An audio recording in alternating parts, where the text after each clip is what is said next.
All right, my dear fellow listeners and viewers, good afternoon and welcome to another edition of Let's Chit Chat with Narine Dat. Let's Chit Chat with Narine Dat is a Canadian initiative with a unique impact. There are a few different ways to listen to us. You can listen to us on the regular dial, that's the radio, 102.7 CKMS FM. You can listen to us on Rogers digital cable for those of you who have the Rogers digital box. And of course, we also live stream our chit chat here. So do take the opportunity to share our page. We ask you to stay with us if you'd like to learn a thing or two. However, if you're looking for any sort of opportunity to vent out negativity, this is not for you. Tonight, we have a very special guest. We have the Honorable Gail joining us, obviously Minister of Parliamentary Affairs and Governance. She has a busy schedule, and we want to be mindful and respectful of that. And so we are going to get right into the program. So Gail, welcome to the show. How are you doing, by the way? Well, thank you very much for having me on the program, and to say good evening to all of our listeners and viewers. The weather's fabulous in Toronto. It's the first time I've been here. We've had such nice weather. I always seem to come in winter. So I know that everyone's feeling that the winter has come to an end and we can begin to enjoy a lovely summer in Toronto. So thank you for having me on the program. And again, hello to all our viewers. All right. Well, thanks again for joining us. So, I mean, as I mentioned earlier, we have to be mindful and respectful of your time and everybody's time. But one thing I can assure you here, you know, the Guyana diaspora will appreciate any sort of updates you can provide to them. So while we have you on here, why not get right into it? So if you don't mind, share with us some updates as to what's happening, you know, in Guyana right now in terms of development and so on. So that way we could have a good sense as to where we're at. So go ahead. Thank you very much. I mean, you know what we went through for the elections in March 2020. And since then, despite the floods in 2021 that impacted on the country and on the agricultural sector mainly, as well as COVID-19, what is different about Guyana now is the level of energy and dynamism that you feel in the country. It's palpable. And so Guyana is going places, and you know it everywhere you go. There's construction, there are roads being done, there are buildings being fixed up, even the private sector. People, there's enormous amount of things happening in the country. And so for those of you trying to get tickets to go home, for example, to fly back home, you've got to now be booking maybe 2-3 months in advance. The flights are full going and coming out to Guyana. As you know, all roads seem to be leading to Guyana for oil and gas, for investments in agriculture.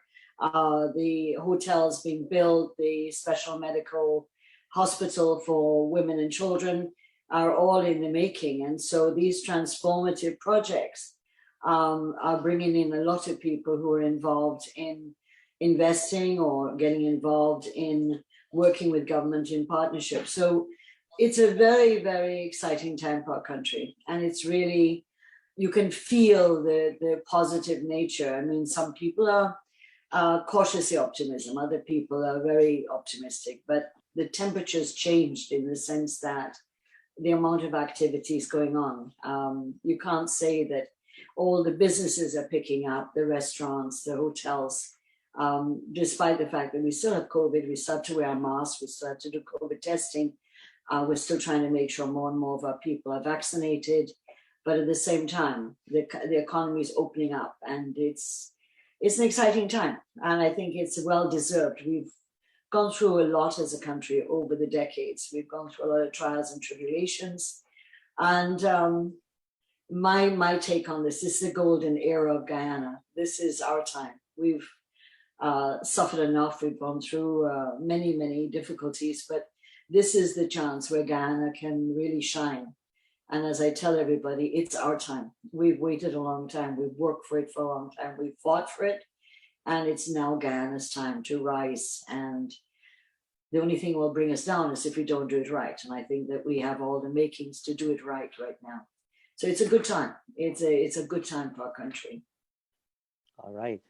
So there you have it, folks. So that's nice that Gail took the time to kind of, give us a general updates as to what's happening right now. So Gail, if you don't mind, and this is a little bit more personal. So what do you think what is one of the things you're more proud of being in a role that you are in right now?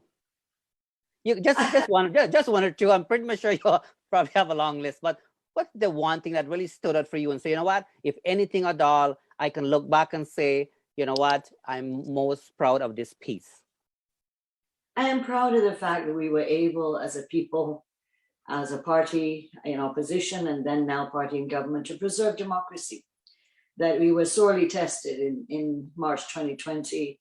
It could have gone a completely different way. So I'm very proud that the struggles we've had over the decades to restore democracy, to have free and fair elections, and to be able to allow democracy to prevail as it did in 2020 are some of what I feel are our greatest achievements of our country. The resilience of our people to stand up for human rights and for their democracy, their fundamental right to be able to vote for which party would run their government for the next few years. But I was talking about just the way the country looks now, and I think it's important to describe it a bit more. The housing program, which was what I would call our jewel in the crown before 2015, and where Minister Irfan Ali at the time was the Minister of Housing and Water. This was our showpiece to the world of how we could build and have a housing program where working class people could have a house, middle class people could have a house, young professionals could. And in the 5 years that followed that, after 2015, we moved from what was about 10,000 house lots being distributed to what was about 2,500 per annum. So that what has happened in less than 2 years, over 10,000 house lots have been given out. We're also building houses at low cost with support from the banks to give people low income, low interest rates for the low income houses. And so you've seen now the plethora of houses going up, contractors getting contracts through open public tender to build 20, 25 houses, each at a standard design.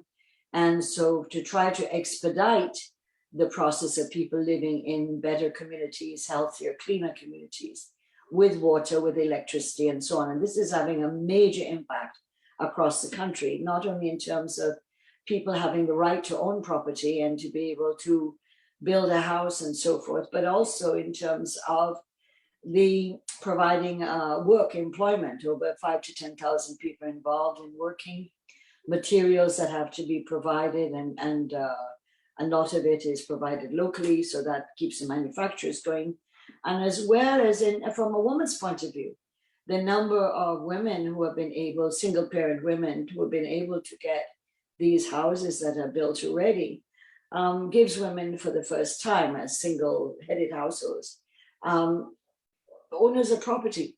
And so this is a major issue in terms of also raising the standard of women, particularly women who are raising children by themselves without partners. So the housing program is a real jewel to show off the housing programs that we've built over the years, improving, putting in the roads, electricity, water, so that we now have the creation of what are peri-urban centers, which now have banks, health centers, schools, churches, etc., markets. So you have peri-urban centers, which I think in the next few years will become municipalities in their own right, like Diamond will probably become a municipality in the next few years. It has everything going for it, as well as other big areas like Parfait Army and Tushan, for example. These are the big schemes.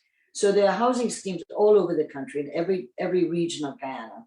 When you're looking at the provision of water in the Amerindian areas where they were not able to have wells before, the solar systems going up, that these were programs we started before 2015, they were going well, and they were abandoned between 2015 and 2020. So all these programs of the solar systems, the ICT hubs in the Amerindian communities, which will link them and to the internet so that the children can have access to the internet to do their schoolwork, as well as farmers can look up issues and bring in connectivity for communities that weren't connected before. So what I'm saying is that what policy principles on which we're basing the government is participation, inclusion, transparency, and accountability, those four issues.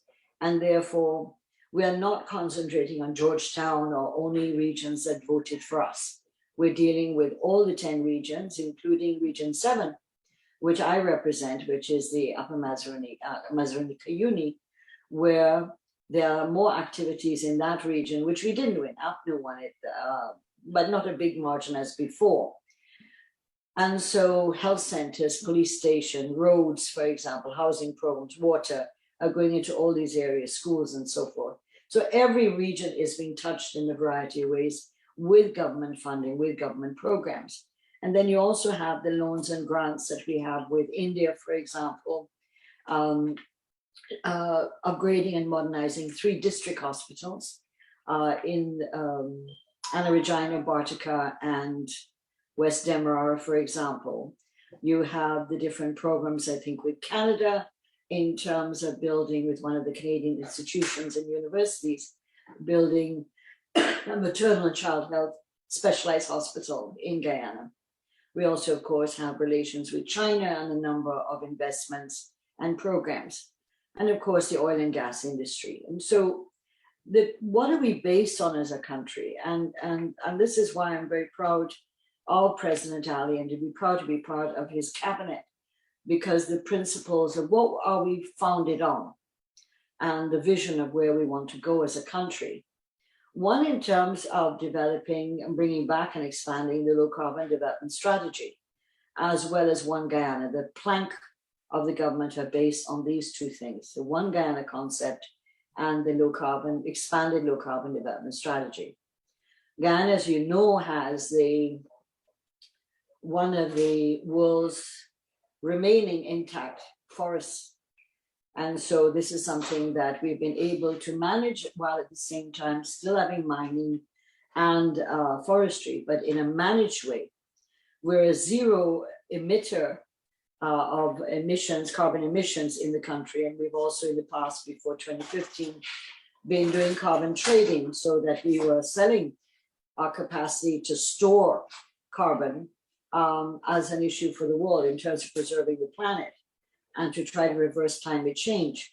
So in the low carbon development strategy are components to do with creating climate resilience and climate preservation of the climate, but also in terms of our sustainability as a country.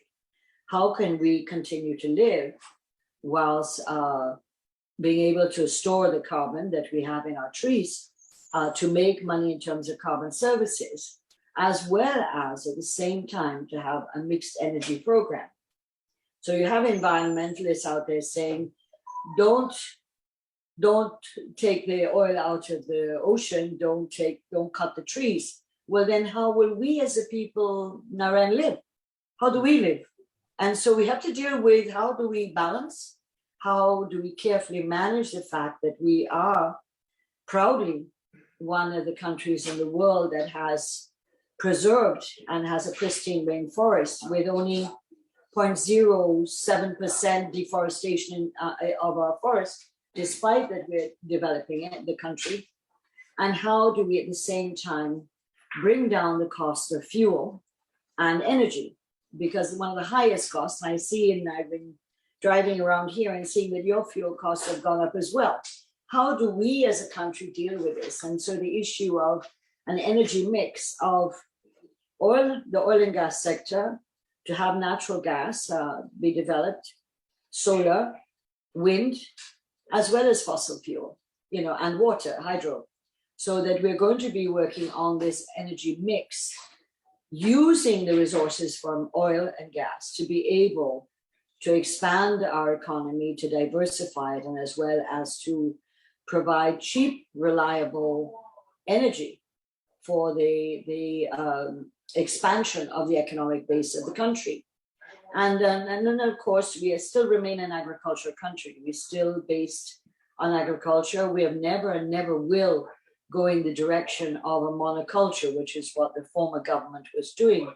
by de-emphasizing rice, sugar, and agriculture generally, so that the area of agro-processing, manufacturing, we have taken back our supremacy in the CARICOM regarding our agriculture strategy. And thanks to the good working relations between the government of Guyana, and particularly President Ali, with Prime Minister Motley in Barbados, that we have a number of very important projects going on. One in terms of them helping to train about 5,000 Guyanese in the hospitality services, as we're going to have 6 new hotels, brand name hotels coming in, one of which is starting this year.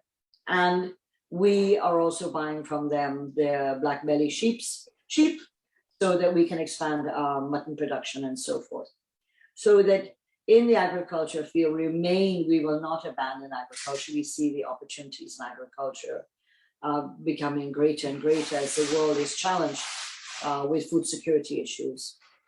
And last but not least is the issue of our own attempts to protect ourselves from climate change. We're one of the low-lying countries of the world. And in fact, the UN has predicted that we are one of the most vulnerable countries in the world for climate change. So it's not just the small islands in the Pacific Ocean, it's also Guyana, because our coastline is so low. So the whole area of building a new city further up on the Suez-Dike Highway, which of course is higher land, but also being able to look at how can we expand and strengthen and improve technologically our drainage and irrigation systems, our sea defenses, river defenses, so we continue to live safely in what are flood zone areas.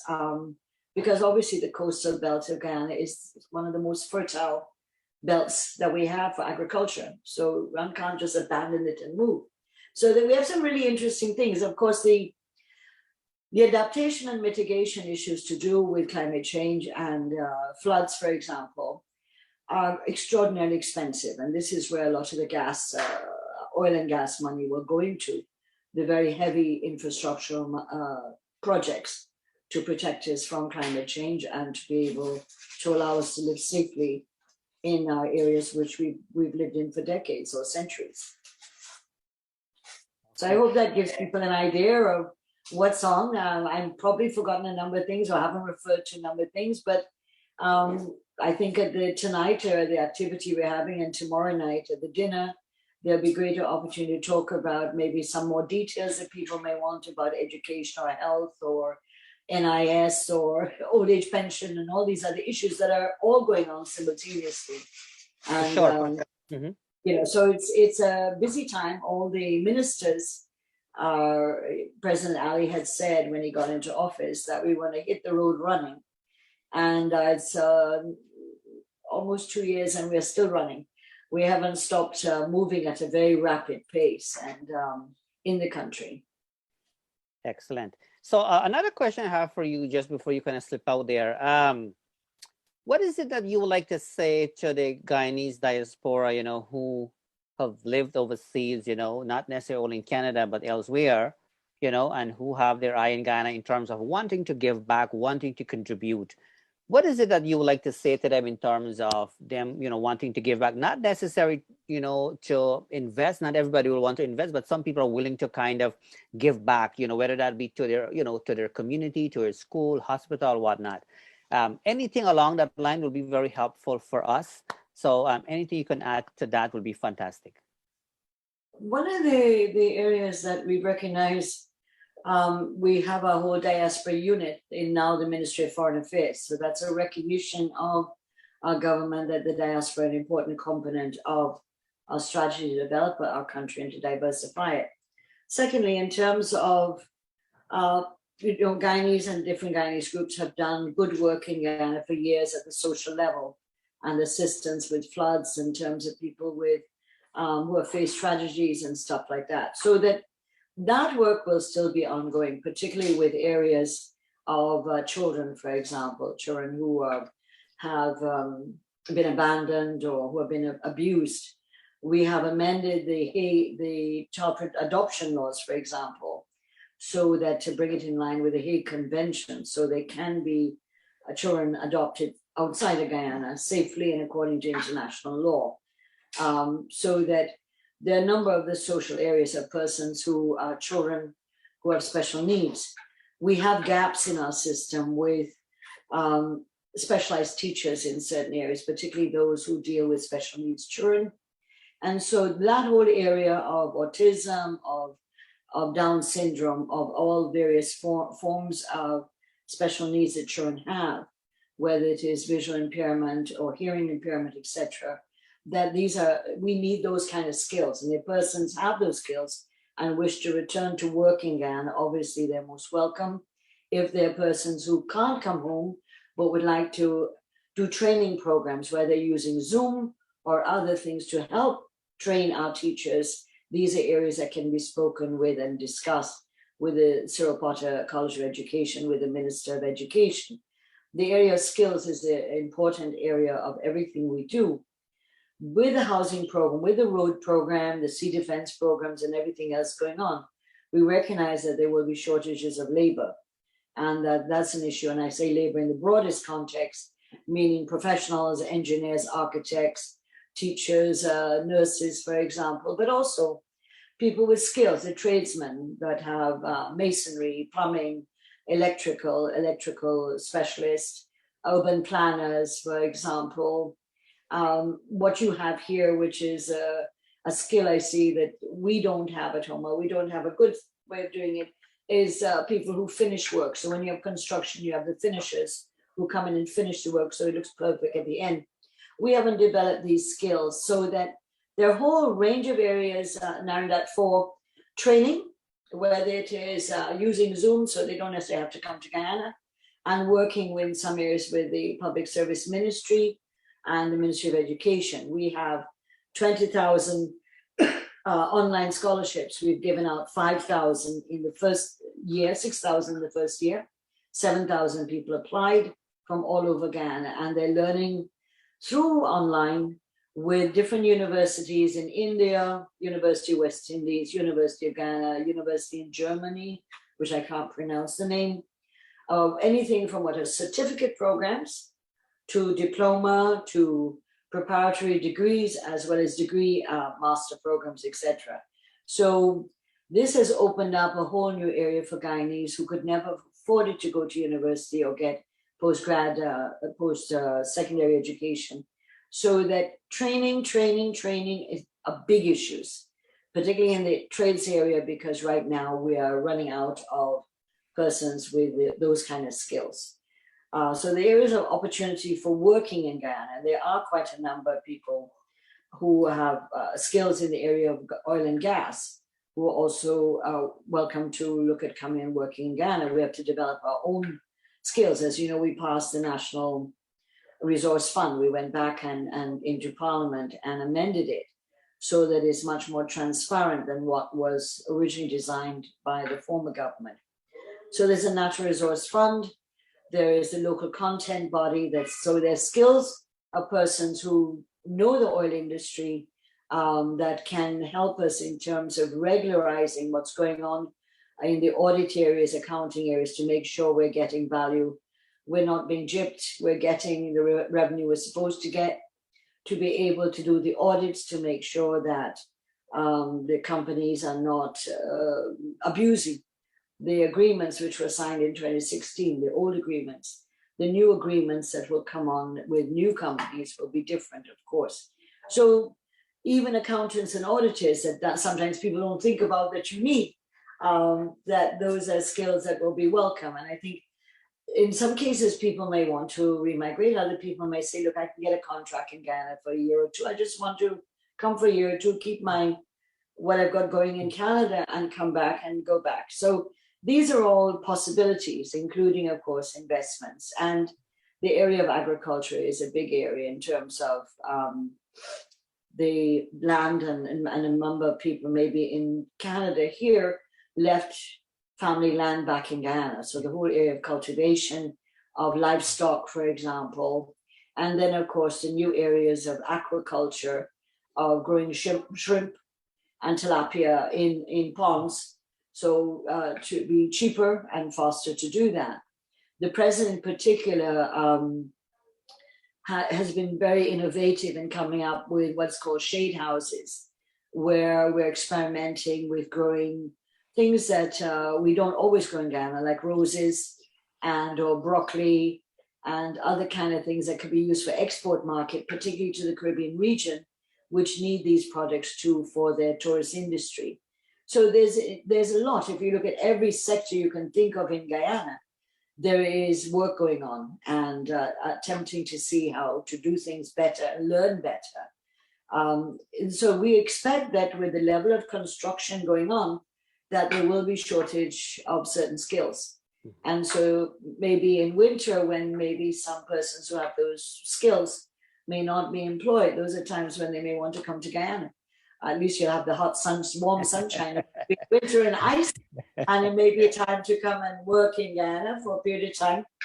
Your salaries may not be as good as, say, in Canada, but you'll have the warmth of the sunshine. You'll have good food, as always in Guyana.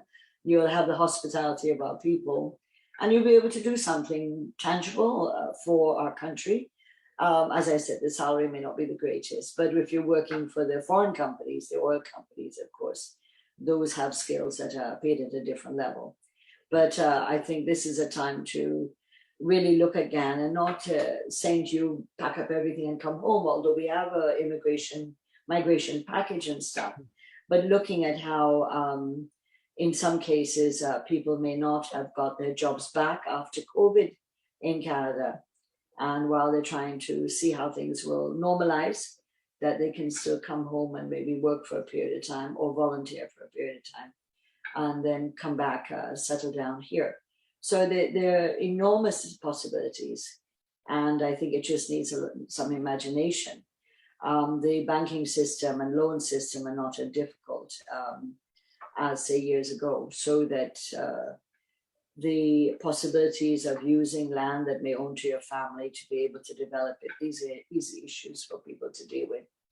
We're not as bad as some of the other countries in terms of a manana culture, tomorrow culture. We're getting a little bit better on that, but at the same time, and we have to learn to be more efficient and get things done faster. That's true, but we are learning and we're trying to improve as much as we can. Improve our data systems and use of electronics and information-based technology to help us to work faster and more efficiently. Okay. So I hope that can encourage some people to want to come home, and even if it's work for a few months, some ministries, for example, have the capacity to hire persons who have special skills that may want to come home. They have some holidays and they want to come and work with children in special needs in the summer program. These are all possibilities that could be explored instead of just looking for direct line engagements. But these are other ways where you can support us, and we'd be very happy. That's awesome. You really give us some really good information here. So this is good to know. So maybe eventually I'll be contributing in that sector. For sure. Auditors and accountants and so on, but they are important, and we need highly skilled accountants and auditors, whether it's the Auditor General's office or whether it is in the local content, in the Natural Resource Fund, in the investment fund, which are all dealing with the oil and gas sector. These are skills. And of course, as you know, with local content, we have, looking at our capacity, some sectors have been given 80%, some 60%, and so on. So if you look at the local content bill, which was passed and assented to by President Ali, it has a schedule at the back which shows what percentage has to be local. And therefore, in that schedule, you'll see then where some of the weaknesses lie, that we have to develop those skilled areas. And so it's something that would guide us, someone who's, say, a professional in certain areas, that's an area to look at in terms of the companies, the private sector itself needing more people. So it's not just government only, but private sector also needs more skilled people. And with local content, they have to learn quickly to develop those skills so they can compete with any of the other companies coming in? And how do we make sure that we are hospitable to investments from other places, but we also guard and protect our people so they don't get swamped and taken over, as has happened in other countries where the locals are kind of left out in the cold from what's going on. And so the issue of ensuring that everyone benefits from all this, everyone benefits, whether they voted for us or not, but they're able to benefit. And that's where the One Guyana comes in terms of this is our country. This is where our navel string is buried, regardless of what color we are, regardless of what religion we are, regardless of what class we are, regardless of which part of the country. And so the importance of trying to make sure that the programs that we develop, the projects we develop are going to benefit all Guyanese. Of course, you have people from time to time who want to bring you down, but I have faith that the Guyanese people see the country moving forward and they want to be part of it. They want to see how they can do it. And so you have a variety of initiatives, and particularly young people doing some really interesting things, whether it is new kind of restaurants, whether it is new kind of products they're producing in craft, whether it is also other services. The young people are where I feel many of them have studied abroad. They came back home years ago and they're developing their own ideas of what they could do, including information-based technology, use of the social media to advise people what's on in Guyana and what's going on. So like for today, President Bolsonaro from Brazil is visiting Guyana. You've had different visits from the Middle East, from Arab countries, different princes. You've had the president of Ghana visit, for example. So that, as I said, all roads lead to Guyana right now. You know, before we were the end of the gravy train, you know, so where the gravy train has to head right there. And so I just came back from Barbados about a week or so ago, and people came up to me and said, "You're from Guyana. What's going on in Guyana? Everything seems to be, all you're hearing is Guyana, Guyana, Guyana." And I said, yeah, it's about time that we are on the up and up now. We are not anymore the poor relations who would travel to Piarco and Barbados and other islands and be treated as if we were poor relations, you know, poor cousins that people didn't want to acknowledge. Right now, we're on the up and up, and it's good to be there. We have to get it right. So our friends in diaspora, whether they're Guyanese or from other countries or from Canada, a lot's going on. And if you want to be part of a transformation agenda and to go through what are obviously going to be sometimes good, sometimes difficult times, that this is the place to be. This is where the action is right now. So I wish you take it up, or at least come visit and see. Absolutely. Come see and visit and see if we're talking the truth or not. So, you know, based on what you said, it looks like there's something there for everybody. So that's a good sign. That's for sure. But let me remind people, though. Let me remind people that just in case if people, you know, are tuning in halfway through and so on, Gail is in Canada. She's visiting, and there's an event happening, by the way. So I'm not sure if Malcolm, don't go anywhere, Gail. Stay right there. Is Malcolm close by? I want him in front of the camera if possible. Is he there? He is, but I don't know if I can reach him. Because I would love for him to give details. So I can shout for him. Yeah, you can shout. Yeah. Oh, yes. You can give him a shout. That is totally fine because I think it's his voice. Yes, call him and so for Gail. Hold on, can I? Yeah. You go ahead. I'm going to talk to the audience in the meantime. So for those of you who are watching and listening right now, Gail, the Honorable Gail, Minister of Parliamentary Affairs and Governance, is here in Canada. So basically, there are a few events happening, and so we are going to give you all the specifics, you know, and so forth as to how you can join this event. They have a really good event tomorrow. I want Malcolm. There you go. Now we have. There you go. Awesome. So we have Malcolm is joining us here to kind of give us the details. So Malcolm, good. So before you give the details about the events, Malcolm, introduce yourself so that people know who you are and who you're representing and so on. So go ahead, introduce yourself. and then you will tell them about the event. Go ahead. Okay. Minister, come sit. Yes. Both of I want Gail in there too. Yeah. There you go. Take your time. There you go. There you go. There you go. Perfect. Awesome. Right? Good. That's perfect. Just like that. So Malcolm, introduce yourself so that people know who you are and on what organization you're representing here in Canada, and then talk about the events that's happening. Go ahead. Okay. My name is Malcolm Choki, and I'm the chairman of the Guyana Independence and Festival Committee in Toronto. And I take great pleasure into organizing the event, especially with our special guest, an Honorable Minister Gail. Okay? And we are having the gala this Saturday at the Elite Banquet Hall, that is 1850 Albion Road in Rexdale. I think it's a very good venue that most Guyanese know about. Anyway, we are going to have some Guyanese entertainment and some delicious food. There will be a little bit of speech, not too much, promise you, not too much speech, and then we have some entertainment. There is a possibility of a mystery guest for tonight, on Saturday night. That's all I would like to say at this time.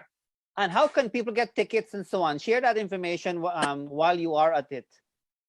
Well, for tickets, we are pretty well sold out. Ooh. But okay. in the event, I mean, a couple here and there we may have, but we do not have for large crowds anymore.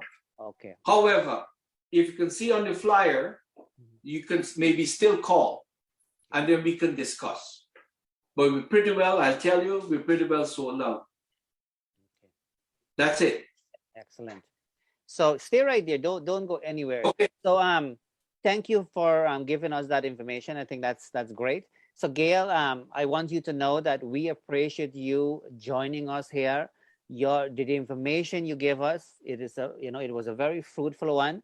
And for those of you who are watching and listening, I mean, particularly if you're Guyanese or wanting to give back or want to, go and contribute, there are so many different ways we can go and do that. We do not have to carry everything that we have here and go there and live there if we choose not to. We can go there for a year. We can go there for 3 months and try it out. For those of us who have the passion of wanting to give back in particular, go back there. Gail brought up an extremely good point. I as a job developer as well too, I know many of you are still not too sure what's happening with your own career here in Canada. And so don't stress, right? So go back, maybe, try to figure things out. Maybe many of you didn't have the opportunity to go back because of the pandemic. You probably have properties there, and all of that. Maybe it's an opportunity to kind of make use of it and utilize your talent. And so there are so many different ways. And so that's what I get out of today's chit chat here. So if you have a particular skill, then you contribute in that area. Right? If you have lots of money, you can go invest there too. So lots of different ways. So now I realize I can contribute, Gail. So go back, have a lot of money. You're welcome home. Yeah. Right? There's lots of opportunities for Guyana. And I'd like to say one more thing. Our theme for this gala is One Guyana. Yeah. Okay? And while go ahead. You go ahead. And One Guyana means everybody, inclusive. Yeah. And the crowd that I anticipate on Saturday will reflect a true Guyana. Absolutely. Okay. And while I'm at it, let me mention to folks who are watching, I will be visiting Guyana this year. So I want to mention that. And so that way I will cross-reference to see what Gail was saying, if it's matching or not. I'm just kidding, Gail. I'm aware that. And since you had that, I think, stand corrected if necessary, the semi-finals and the final is done in Guyana, is played in Guyana. Am I right? Semi-finals and finals. Cricket, the IPL? The CPL. CPL. Yes. In September. Yeah, so that's a good time to come. for the CPL matches. For our cricket fans. And I hear the hotels are already being booked. I know. And people are converting to, how do you say, B&B? Airbnb. Airbnb facilities. We're learning about that too. So that if you can't get a hotel, people are setting up that arrangement so people can have places to stay. The president's also talked about building a number of houses for people to use during the CPL. That's right. And then after the games, to be able to give them to people who've been waiting for their house slots or their houses at reduced rates. So the money that would be made by renting those to visitors would become the down payment for those persons who have applied and waiting for their house lot. Excellent. So in other words, inclusivity again, because other people benefit. Everybody benefits in some way or another. So that's one of the initiatives as well. So CPI is a good time to come. September, we have the Agri Fest in May. We have the housing exhibition in July, and we have the CPL games in September. So, and of course, we have other events coming along. Indian Heritage Month. We have Independence, of course, this month. We will be celebrating it in Essequibo. And so the view is that independence mustn't just be a Georgetown thing. That's right. But to be able to take it to different regions. And so we're starting this year, starting with Region 2. And then every year we'll move it to a new region so that everyone has a sense of participating in an independence activity on a larger scale than what is done normally in the regions. So those are some of the things happening. So I encourage you. Yeah, we're on social media now and people can find out what's going on at the flick of a finger. So it's not difficult like before. They just need a little reminder every now and then. All right. Exactly. Yes, for sure. You know, but just quickly, just one thing though. How about safety? I mean, a person like me, right? When I go back, one of my main concerns, not only me, by the way, a handful of people, safety. Like anything you want to add to that there in terms of safety? I guess what I'm trying to say, should people worry about anything when they go there? You know. Well, yeah, you have crime like in every other place, and a lot of it is bandits, robbing people. So there are those concerns, yes, and there are attempts to try to bring that under management and to charge people. And you also have, but we say to people coming home, dress normal. Don't wear all your jewelry and your fancy watch and your fancy. That's right. But that's a rule if you go to any part of the world. If you go to France and use or common Italy, sense. you don't wear your most expensive watch and your most expensive phone and flashing it all about the place. So I mean, these are basic rules of travelers. So yeah, one just has to be a little more careful. But of course, we have issues of people drinking and driving and causing horrendous accidents. And that, I think, is something more for people to be even more observant when they go home, because they go home and they want to enjoy themselves. They don't want to be restricted, like maybe in Canada when it comes to drinking and driving. But this is where most of the accidents, and horrendous accidents are caused by persons drinking and driving. So if one does come home and you're sporting up, remember the old rules of Canada, get someone else to drive, find a taxi, or just stay where you are and go to sleep. Don't try to drive and when you're as we say in Canada, get yourself a designated driver. Exactly, yeah. And it's only common sense. If you drink too much, please do not drive. Exactly. So I mean, those rules are across the board, not just for Guyana. But of course, if you do come to Guyana, it would be good to see more than Georgetown or more than the village where you come from, because things are happening all over the country. And so there are tours, there are places you can go to see, day tours. As COVID is, we're going back to normal. You'll be able to go for a day trip in the Essequibo River and see the Dutch forts, go to a waterfall. You have other places where people like to go fishing in the Barry River, Barry Creek. You have other type of places where you can go swimming on the Susdak Highway. You can go further in the interior into the Rupununi.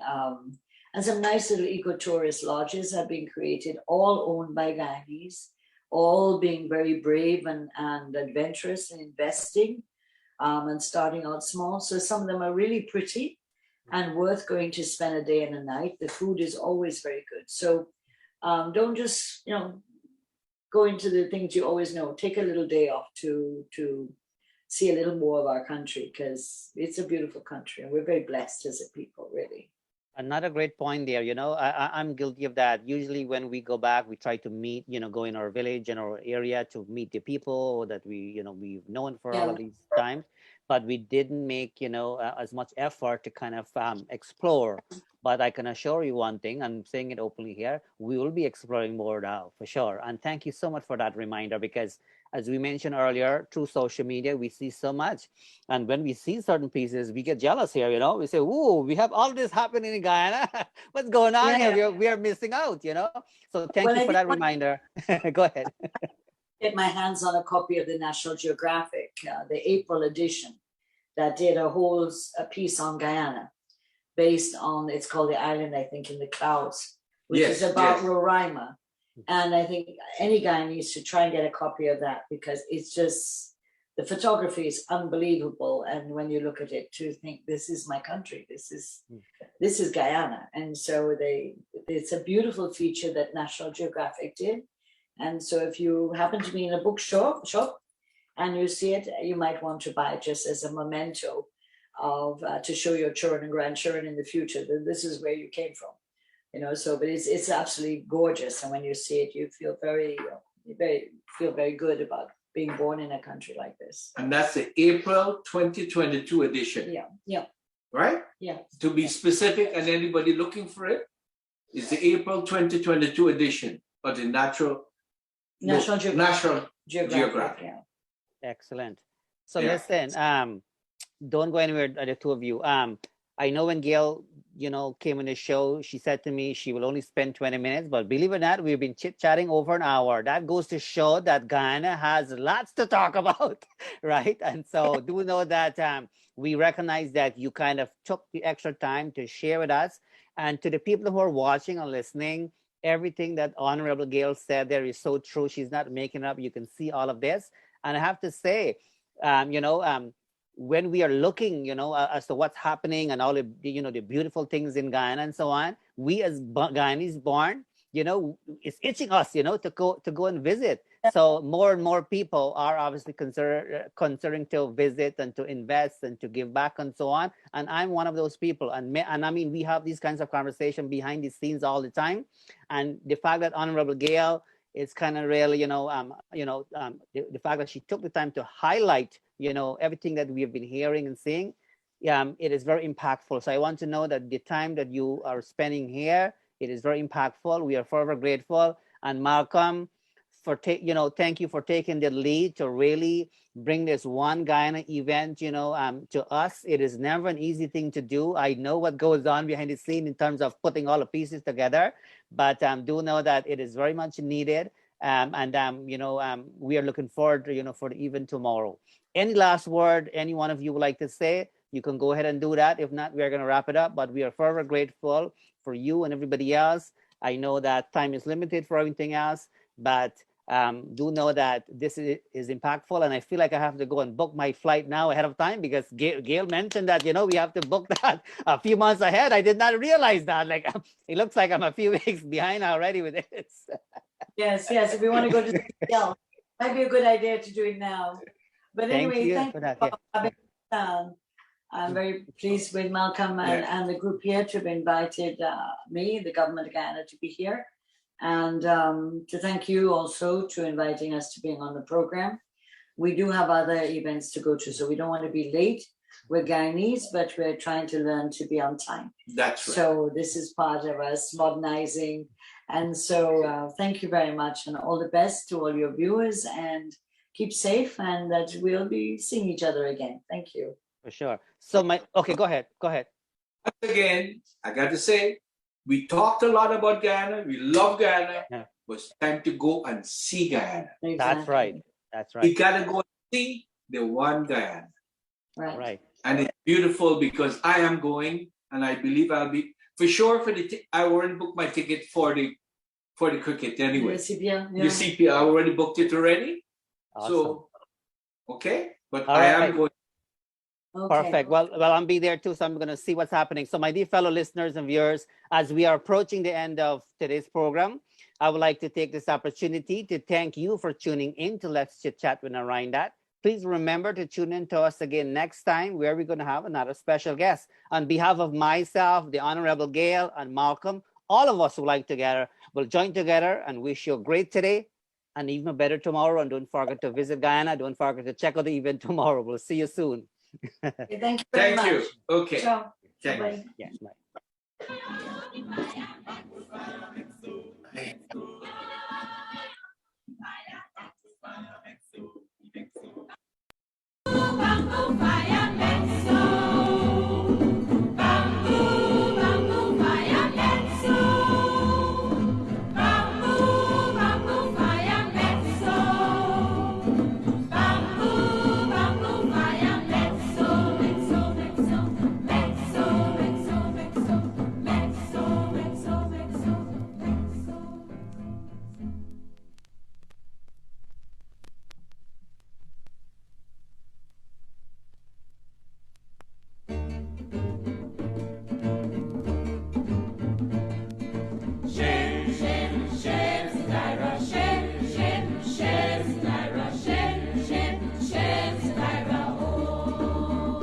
One day me been a bamboo down, and me see Tyra lay down there, and me ask see Tyra what she do there. See Tyra highs up she penny good wine like a boxing good. See Tyra move and day, oh see Tyra move and day. See Tyra move and day, oh see Tyra move and day. Sunday morning I was passing, and me see Tyra lay down there, and me ask see Tyra what she do there. See Tyra highs up she penny good wine like a boxing good. See Tyra move and day, oh see Tyra move and day. See Tyra move and day, oh see Tyra move and day. Shake, shake, shake, Tyra, shake, shake, shake, Tyra, shake, shake, shake, Tyra, oh. One day me been a wakana, and me see Tyra pon the dam, and me ask see Tyra what she do there. See Tyra highs up she petticoat wine like a boxing board. See Tyra move and day, oh see Tyra move and day. See Tyra move